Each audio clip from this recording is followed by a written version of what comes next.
प्रिय बच्चों, Hindi Prabodh online channel में आपका स्वागत है। मैं हूं किशोरी लाल भजनी। आज हम जमा दो अभिव्यक्ति और माध्यम से अध्याय 6 कैसे लिखें कहानी विषय पर पढ़ेंगे। मेरे चैनल को लाइक तथा कमेंट्स जरूर करें। यदि आप पहली बार वीडियो को पहले पाना चाहते हैं तो चैनल को सब्सक्राइब कीजिए। समय को बर्बाद किए बिना सीधे पाठ्य विषय पर आते हैं। प्रश्न संख्या 3, कहानी के कितने तत्व होते हैं, प्रत्येक का वर्णन करो। उत्तर, कहानी के भारतीय तथा पाश्चात्य विद्वानों ने सबने मिलकर 6 तत्व स्वीकार किए। नंबर 1, कथानक या कथा वस्तु। नंबर 2, चरित्र चित्रण। नंबर 3, संवाद या कथोपकथन। नंबर 4, देश काल और वातावरण। नंबर 5, भाषा शैली। और नंबर 6, उद्देश्य। कहानी के प्रत्येक तत्वों का संक्षिप्त वर्णन निम्नलिखित ढंग से स्पष्ट किया जा सकता है। नंबर 1, कथानक या कथा वस्तु। प्रिय बच्चों, कहानी में कथानक अथवा कथा वस्तु का पर्याप्त महत्व होता है। कथानक धार्मिक, पौराणिक, ऐतिहासिक, सांस्कृतिक, सामाजिक, आर्थिक तथा समसामयिक कुछ भी हो सकता है। कथानक के आधार पर कहानी का प्रारंभ, मध्य और अंत होता है। अतः कथानक अथवा कथा वस्तु कहानी लिखने के लिए अनिवार्य तत्व है। नंबर 2, चरित्र चित्रण। कहानी में अनेक पात्र अपनी भूमिका निभाते हैं। वे संवादों के आधार पर अभिनय करते हैं और कहानी को चरम उत्कर्ष की ओर ले जाते हैं। कहानी में नायक, नायिका तथा खलनायक की महत्वपूर्ण भूमिका होती है। कहानी में कुछ मुख्य पात्र होते हैं तथा कुछ गौण पात्र होते हैं। मुख्य पात्र कहानी में प्रारंभ से लेकर अंत तक अपनी भूमिका निभाते हैं, जबकि गौण पात्र थोड़े समय के लिए आते हैं, थोड़ी सी भूमिका निभाते हैं। भारतीय काव्य शास्त्र के अनुसार कहानी के पात्र मुख्यतः 4 प्रकार के होते हैं। इनमें धीर ललित, धीर प्रशांत, धीरोदात्त तथा धीरोद्धत होते हैं। अतः चरित्र चित्रण कहानी के तत्व के रूप में शामिल किया जा सकता है। नंबर 3, संवाद या कथोपकथन। कहानी में कथानक के विकास के लिए संवादों का पर्याप्त महत्व होता है।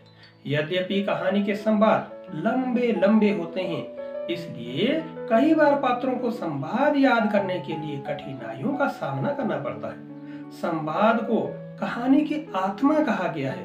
भारतीय नाट्य शास्त्र में संवाद मुख्यतः 3 प्रकार के स्वीकार किए गए हैं, जिनमें सर्वश्राव्य, नियत श्रव्य तथा अश्रव्य होते हैं।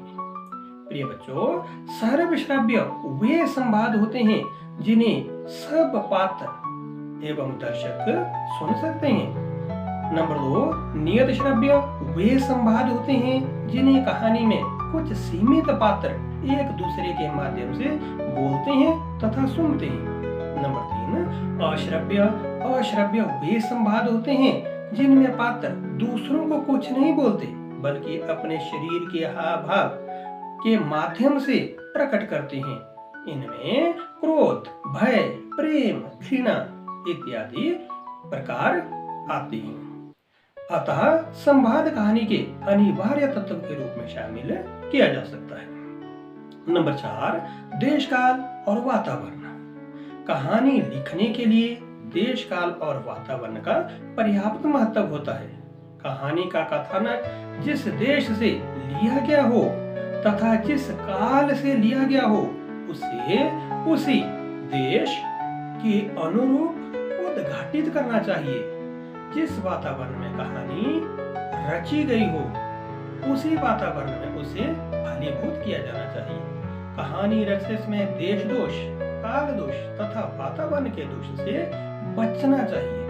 यदि कोई रचनाकार इन दोषों को नजरअंदाज करे तो वह कहानी कभी वास्तव में कहानी नहीं बन पाएगी।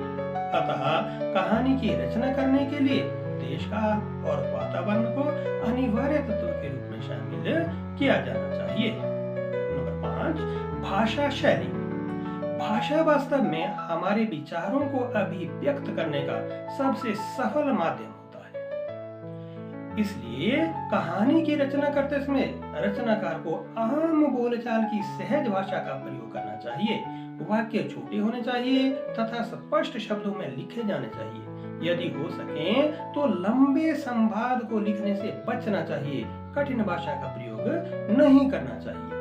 जहां तक शैली का प्रश्न है तो प्रत्येक रचनाकार की अपनी अलग शैली होती है जो उसकी विशेषता होती है। कहानी की शैली मुख्यतः संवाद शैली, वर्णनात्मक शैली, अध्यापकीय तथा सूक्ति इत्यादि शैलियां हो सकती है। अतः भाषा शैली को कहानी के अनिवार्य तत्वों के रूप में शामिल किया जा सकता है। नंबर 6, उद्देश्य। उद्देश्य के बिना हवा नहीं चलती, वृक्ष के पत्ते नहीं हिलते। उद्देश्य विहीन जीवन को विद्वानों ने पशु के समान स्वीकार किया है। कहानी की रचना भी किसी न किसी उद्देश्य को मद्देनजर रखते हुए की जाती है। मुख्यतः कहानी के उद्देश्य धर्म, अर्थ, काम तथा मोक्ष में से कुछ भी हो सकता है। कुछ विद्वानों ने कहानी का उद्देश्य मनोरंजन और शिक्षा को स्वीकार किया है। चाहे कहानी का उद्देश्य कुछ भी हो, परंतु उद्देश्य के बिना कहानी कभी कहानी नहीं बन सकती। अतः निष्कर्ष तौर पर कहा जा सकता है कि कहानी में उपर्युक्त 6 तत्व अनिवार्य तत्व है। इनमें से यदि एक भी तत्व की कभी कमी हो जाए तो कहानी वास्तव में कभी कहानी नहीं बन पाएगी। आज का टॉपिक इतना ही, बाकी मिलेंगे अगले वीडियो में। धन्यवाद।